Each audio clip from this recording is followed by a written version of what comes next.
مخاطبین از رسانه پشت ماجرای فیلم استاندار سابق یادتونه یعنی تیزر میگه منم داشتونی رو های گلزار جابجا به مخاطبین عزیز، من امین فردین به همراه تیمم بار دیگه با یک برنامه پشت پرده دیگه با شما هستم. امیدوارم که هر کجای این کره خاکی که هستید و صدا و تصویر من رو میبینید و میشنوید حال دلتون خوب باشه. در طول بیش از 4 هفته گذشته ما شاهد این هستیم که مردم چه در داخل ایران و چه در خارج از ایران دارن اعتراضات خودشون رو نشون میدن و هر روز داره به دامنه این اعتراضات اضافه میشه. توی این هیری ویری که مردم دارن اعتراض میکنن و در طول این بیش از 40 سال گذشته بی سابقه بوده این مدت اعتراضات، یه خبر در فضای مجازی وایرال میشه، اون هم خبر برگزاری دادگاه میلاد حاتمی و میگن که آقا بدوید این دادگاه میلاد حاتمی رو برگزار کنید. من نمیدونم چرا هر دفعه تو ایران داری اتفاقی میفته یهوی میلاد حاتمی رو اون وسط علمش میکنن. وحید خزایی هم که کلا اصلا بهش زده. سری قبل که میخواستن طرح صیانت رو برگزار بکنن و اجرا بکنن و گفتن آقا قرار بره تو مجلس، یهو اعترافات میلاد حاتمی اومد وایرال شد و توی صدا و سیما شبکه‌های مجازی اومدن اعترافات میلاد حاتمی رو پخش کردن که حالا راجع به من یه سری دیگه هم صحبت کرده بود و حسابی این ویدیو اعترافات رو دادن. یه سری از این پیجای زرد اینستاگرامی که زیر تانکی خودشونن و خودشون پول میگیرن، یه سری از این بلاگرهای مفتخور ویدیو رو وایرال کردن. این سری دیگه نه سلبریتی ها و یه سری از سلبریتی ها سمتشون بودن، نه یه سری از این بلاگرهای مفتخور سمتشون بودن و نه یه سری از پیجای زرد میتونستن یه سری خبرهای حاشیه‌ای رو براشون وایرال بکنن که حواس مردم پرت بشه. هرچند حالا این بحث این حواس پرت کردن مردم من زیاد بهش معتقد نیستم که حالا مثلا با پخش خبر بخواد حواس مردم پرت بشه، چون اینقدر مردم عاقل و دانا و باهوش هستن که میتونن موضوعات رو از همدیگه تفکیک بکنن. حالا اینکه مثلا سریع خبر پخش بشه مردم بخواد حواسشون پرت بشه، نه، اینا دیگه این خبرها نیست. ولی خب خدا رو شکر این سری مردم هوشیار شدن، یعنی بلاگرهای مفتخوری که میومدن یه سری فعالیت رو میکردن به محض اینکه کوچکترین فعالیتی بخوان انجام بدن، آن چیزی که لیاقت خودشون 7 جد و آبادشون و شخصیت و کاراکترشون هست رو نثارشون میکنن و دیگه نمیتونن فعالیت‌های مفتخورانه گذشتهشون رو داشته باشن. بعد توجه هم بکنین هیچ گونه استعدادی هم ندارن، یعنی الان که فضای مجازی ازشون گرفتن هیچ کار دیگه نمیتونن بکنن. چه هنر دیگه‌ای دارن بخوان نشون بدن؟ تا دیروز میومدن میگفتن این کاسمونه، این بشقابمونه، این قوریمونه، این چایمونه، صبح رفتیم بیرون زور. الان چه تولید محتوای مثبتی رو میتونن انجام بدن؟ بعد اسم خودشون هم گذاشته بودن اینفلوئنسر، یعنی تاثیرگذار. الان شما چه تاثیرگذاری دارید؟ بعد یه عده‌شون هم که نه پستی در حمایت از مردمی گذاشتن که کف خیابون‌ها دارن جون میدن و خون میدن، نه حمایتی کردن، نه هیچی. یه عده دیگه‌شون هم که کلا تعطیل و وسط باز و از این صحبت.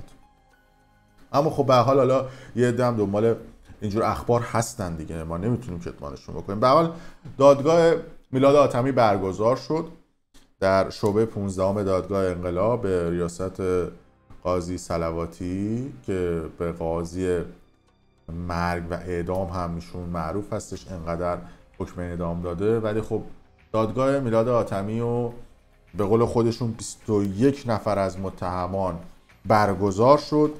حکم میلاد حاتمی افساد فی الارض، اشاعه فساد، پولشویی، نمیدونم اختلال در نظام پولی و بانکی کشور هستش. میلاد حاتمی که از اسفند ماه سال 1399 کشور ترکیه به نوعی دیپورتش کرد و فرستادش ایران. البته این در حالی هستش که مقام‌های امنیتی ایران رخ کار میان و میگن که ما با لابی که با پلیس اینترپل داشتیم تونستیم میلاد حاتمی برگردونیم ایران. اما بر کسی پوشیده نیست که ترکیه هم جدیداً با ایران آنچنان همکاری نمیکنه.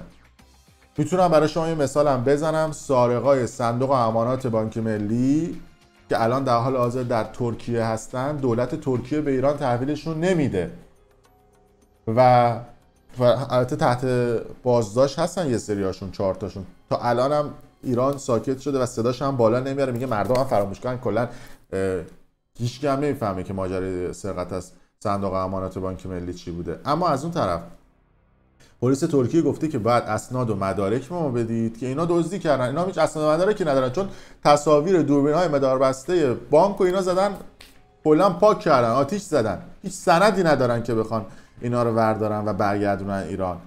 از اون طرف هم ماجرای میلاد حاتمی اینجوری بوده که ایشون چون اقامت کشور ترکیه، ایشون هم حالا میگیم حالا فکر نکنید، حالا میلاد حاتمی هم که چون اقامت کشور ترکیه رو نداشته و شهروند این کشور نبوده، طبیعتا باید برمیگشته به کشوری که شهروند اون کشور بوده، ایران بوده. تخلفاتی کرده بود تو دوران کرونا، از ماشین پلیس استفاده کرده بود، جو جامعه رو به هم ریخته بود، سوء استفاده کرده بود از امکانات دولتی و که همه اینها در کشور ترکیه خلافه. به خاطر همین دیپورتش کردن به ایران. نه ایران آوردش، نه اینترپل آوردش، نه هیچ چیز دیگه‌ای که اینا الان رخ کار بدن. یعنی اگه اینترپلشون قوی بود، سارقای بانک ملی رو برمی‌داشتن می‌بردن ایران. یه سری تصاویر هم از دادگاه میلاد حاتمی منتشر شد، چهره خودش و خانمش رو هم می‌بینید که الان سر در حاضر در کشور انگلیس، در شهر لندن. اینم دادگاه میلاد حاتمیه که تصاویرش اومده بیرون، حالا بهتون نشون میدم.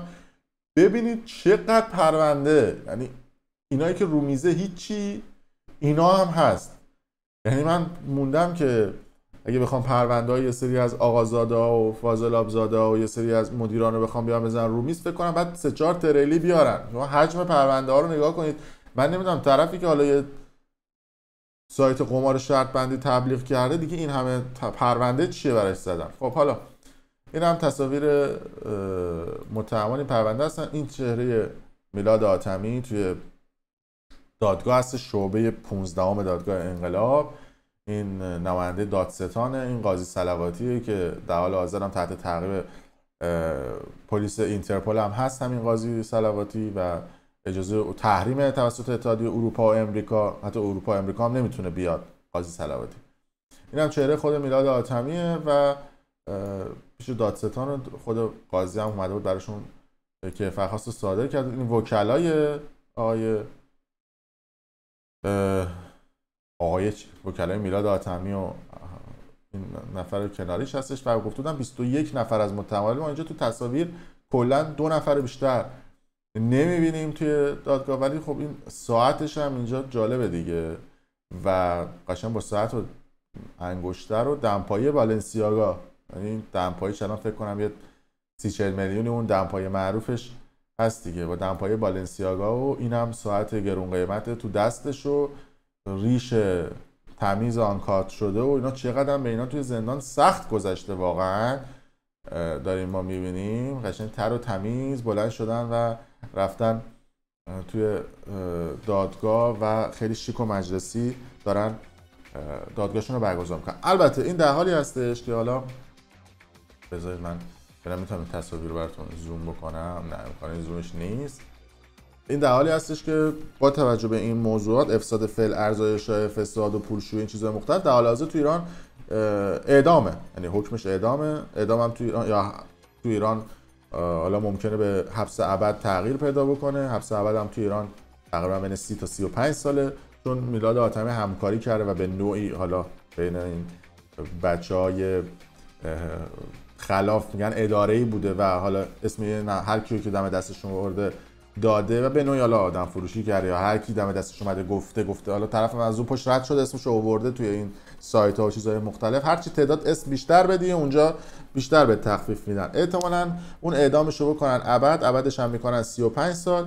35 سال هم حالا احتمالاً یه سری تخفیفا بخوره 1/3 بشه، یعنی بشه تقریباً 12 سال. اون 12 سال هم دوباره تخفیف میخوره میشه 7-8 سال. الان هم 2-3 سال توی زندان میمونه، 3-4 سال دیگه با مرخصی و چیزهای مختلف راحت با این شرایط 2-3 سال دیگه میلاد حاتمی بیرونه و میتونه بیاد به آغوش گرم خانواده‌اش بپیونده. این در حالی هستش که یه پولشویی تقریباً 500,000 یورویی براش زدن، یعنی مبلغی که اعلام کردن براش 500,000 یورویی که آنچنان نسبت به پولی که میلاد حاتمی تو سایت آورده و در آورده پول خورده و میتونه پولای بیشتری به دست بیاره. این هم ماجرای میلاد حاتمی بود. زیاد نمیخواد حالا سر مردم گرم بکنید این صحبت و این خبرا رو بدید. من دیگه خود شسته و رفته گفتم که مردم دستشون بیاد که ماجرای دادگاه میلاد حاتمی و چیزهای مختلف چی بوده. در صورت مرسی که تا این لحظه ما بودید. اگر دوست داشتید کانال یوتیوب برنامه پشت پرده رو سابسکرایب کنید، ویدیو لایک کنید و برای دوستان خودتون به اشتراک بذارید. ممنون از شما.